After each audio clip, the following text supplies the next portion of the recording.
Sir ನೋಡಿ, ನೀವು borewell recharge ಆಗಿದೆ ಅಂತ ನಿಮ್ಗೆ ಪ್ರೂಫ್ ನೋಡಿ. ಇದ್ರೊಳಗೆ ನೀರ್ ಶೇಖರಣೆ ಆಗಿದೆ ಅಂತ ನೀವು ಸುತ್ತ ನೋಡ್ಬೋದು. ಪಾಚಿ ನೀರಿಲ್ಲ ಅಂದ್ರೆ ಪಾಚಿ ಕಟ್ಟಲ್ಲ, ನಿಮ್ಗೆ ಗೊತ್ತೇ ಇದೆ ಏನ್ ಸರ್. ಸರ್ ಇದು ಬಂದು ನಾನು ಮಾಡಿರೋದು ಓಪನ್ ಮೆಥಡ್ ಅಂತ ಸರ್. ಇದೇನಕ್ಕೆ ನಾನು ಓಪನ್ ಮೆಥಡ್ ಮಾಡಿದೆ ಅಂದ್ರೆ ಸರ್, ನಾನು ಒಂದಷ್ಟು ಜನ ಯಾರ್ದು ರೀಚಾರ್ಜ್ ಆಗಿದೆ ಅಲ್ಲ ಸರ್, ಅವ್ರನ್ನೆಲ್ಲ ಭೇಟಿ ಆದಾಗ ಅವ್ರ ಏನಂದ್ರು ಅಂದ್ರೆ, ಮೊದಲನೇ ವರ್ಷ 2ನೇ ವರ್ಷ ಮಾತ್ರ ನೀರ್ ಇಂಗ್ತಾ ಇತ್ತು, ಆಮೇಲೆ ಇಂಗಕ್ ನಿಂತೋಯ್ತು ಅಂತ, ಬ್ಲಾಕ್ ಆಯ್ತು ಅಂತ. ಅದೊಂದ್ ತಲೆಯಲ್ಲಿ ತುಂಬಾ ಓಡ್ತಾ ಇತ್ತು. ಸರ್ ನಮಸ್ಕಾರ. ಸರ್ ನಮಸ್ಕಾರ ಸರ್. ಸರ್ ಮೊದ್ಲಿಗೆ ನಿಮ್ ಪರಿಚಯ ಹೇಳಿ ಸರ್. ಸರ್ ನನ್ನ ಹೆಸರು ಕೇಶವ್ ಅಂತ. ನಾನು ಮೂಲತಃ ಬೆಂಗಳೂರವನು. ಈಗ ಮೈಸೂರಿಗೆ ಬಂದು ಒಂದ್ 10-12 ವರ್ಷ ಆಯ್ತು.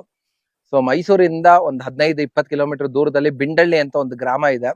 ಅಲ್ಲಿ ಒಂದ್ 3/4 ಎಕರೆ ಜಾಗ ಜಮೀನ್ ತಗೊಂಡು ಅಲ್ಲಿ ಕೃಷಿ ಮಾಡ್ತಾ ಇದ್ದೀನಿ ಸರ್. ನೈಸರ್ಗಿಕವಾಗಿ ಕೃಷಿ ಮಾಡ್ತಾ ಇದ್ದೀನಿ ನಾನು. ಇಲ್ಲಿ ನನಗೆ ಸಿಕ್ಕಿದ್ದು ಬರೀ 3/4 ಇಂಚ್ ನೀರು. ಸೊ ಆ ನೀರ್ನ ಯಾವ್ಯಾವ ರೀತಿಯೆಲ್ಲ ಉಳಿಸ್ಕೊಬಹುದು, ಮತ್ ನಮ್ಮ ಹತ್ರ ಇರುವಂತ ಕಮ್ಮಿ ನೀರಲ್ಲಿ ನಾವ್ ಏನೇನೆಲ್ಲ ಮಾಡಬಹುದು ಅಂತ ತುಂಬಾ ಒಂದಷ್ಟು ಪ್ರಯತ್ನಗಳನ್ನ ಮಾಡಿದೀನಿ ಸರ್ ಇದ್ರಲ್ಲಿ. ಫ್ರೆಂಡ್ಸ್, ನಾನು ಕೇಶವ್ ಅವರ ತೋಟಕ್ಕೆ ಬಂದಿದ್ದೀನಿ. ನೈಸರ್ಗಿಕ ಬದುಕು ಅಂತೇಳಿ ಒಂದು ಯೂಟ್ಯೂಬ್ ಚಾನಲ್ ಇದೆ ಅವ್ರದ್ದು. ಇವರು ಬೋರ್ವೆಲ್ ರೀಚಾರ್ಜ್ ಬಗ್ಗೆ ಅತಿ ಕಡಿಮೆ ಖರ್ಚಿನಲ್ಲಿ ಒಂದು ವಿಡಿಯೋನ ಹಾಕಿದ್ರು. ಸುಮಾರು ಜನ ಅದರಿಂದ ಅನುಕೂಲ ಪಡೆದಿದ್ದಾರೆ. ನಮ್ಮ ವ್ಯೂವರ್ಸ್ ಕೂಡ ಅದ್ರ ಬಗ್ಗೆ ಮಾಹಿತಿ ಸಿಗ್ಲಂತೇಳಿ ಅವ್ರನ್ನ ಹುಡ್ಕೊಂಡು ಬಂದಿದ್ದೀವಿ. ಸರ್, ನೀವು ಬೋರ್ವೆಲ್ ರೀಚಾರ್ಜ್ ಯಾವ ತರ ಮಾಡಿದಿರಿ, ಯಾವ ತರ ಮಾಡಿದ್ರೆ ದುಡ್ಡು ಉಳಿಸಬಹುದು, ಇದರಿಂದ ಏನೇನು ಉಪಯೋಗ ಆಗಿದೆ ನಿಮ್ಗೆ ಸಂಪೂರ್ಣ ಮಾಹಿತಿ ನೀಡ್ರಿ ಸರ್. ನಿಜ ಸರ್, ಫಸ್ಟ್ ಆಫ್ ಆಲ್ ತುಂಬಾ ಧನ್ಯವಾದ ಸರ್ ಅಷ್ಟು ದೂರದಿಂದ ಬಂದಿರೋದಕ್ಕೆ.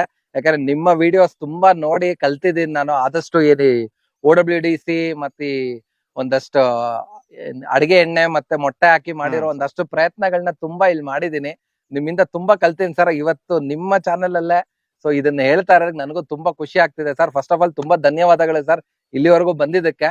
ಸರ್ ಇದು ಬಂದಿ ಸರ್, ನಾನು ಆಕ್ಚುಲಿ ಏನಾಯ್ತು ಅಂದ್ರೆ ಸರ್, ಇದನ್ನ ನಾನು ಜಮೀನ್ ತಗೊಂಡಾಗೆ ಮಾಡ್ಬೇಕಿತ್ತು ಸರ್. ಓಕೆ, ಓವರ್ ಕಾನ್ಫಿಡೆಂಟ್ ಅಂತಾರಲ್ಲ ಸರ್, ಅದು ಜಾಸ್ತಿ ಇತ್ತು ನನ್ನಲ್ಲಿ. ಯಾಕೆ ಅಂದ್ರೆ ಪಕ್ಕದಲ್ಲೇ KRS ನದಿ ಹರಿಯುತ್ತೆ, ನನ್ನಲ್ಲಿ ಏನಂತ ನೀರ್ ಕಮ್ಮಿ ಆಗುತ್ತೆ ಅನ್ನೋ ಒಂದು ಭ್ರಮೆಯಲ್ಲಿ ಇದ್ದೆ ಸರ್ ಆಕ್ಚುಲಿ. ಸೊ ಯಾವಾಗ ಭೂಮಿ ತಾಯಿ ಒಣಗಿ ಬೋರ್ ಕೈ ಕೊಡ್ತಲ್ಲ ಸರ್, ಆಗ ಆ ಭ್ರಮೆ ಎಲ್ಲ ಕರಗೋಯ್ತು.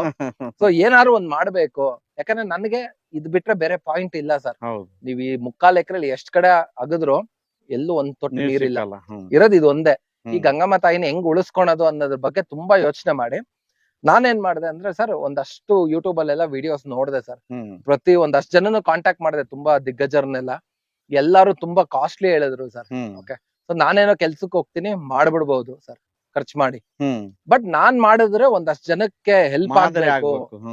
ಸೊ ಎಲ್ಲಾರು ಮಾಡ್ಬೇಕಿದು, ನಾನೊಬ್ಬ ಮಾಡಿದ್ರೆ ಆಗಲ್ಲ ಸರ್. ಇದನ್ನ ನೋಡಿ ನಮ್ಮ ಊರಲ್ಲೂ ಒಂದ್ 5-6 ಜನ ಮಾಡ್ಬೇಕು. ಅದರಿಂದ ಎಷ್ಟು ಲೋ ಕಾಸ್ಟ್ ಅಲ್ಲಿ ಮಾಡಬಹುದು ಅಂತ ಸರ್, ಸತತವಾಗಿ ನಂದು ಬೋರು